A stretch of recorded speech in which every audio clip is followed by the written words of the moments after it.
हे केशव हे माधव हे गोविंद रक्ष रक्ष पाहि पाहि परमानंदा।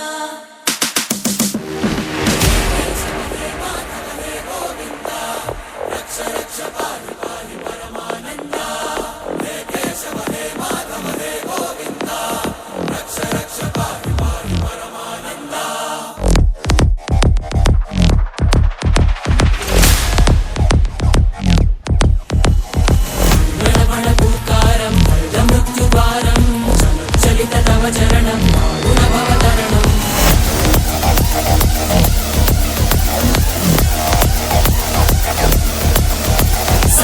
संकल्पबद्धवीहृदयं वेदुमरणभयं वेदुमरणभयं वेदुमरणभयं वाञ्छितमे लोकहितं इति सुहृतव्रतं इति सुहृतव्रतं इति सुहृतव्रतं वाञ्छितमे लोकहितं इति सुहृतव्रतं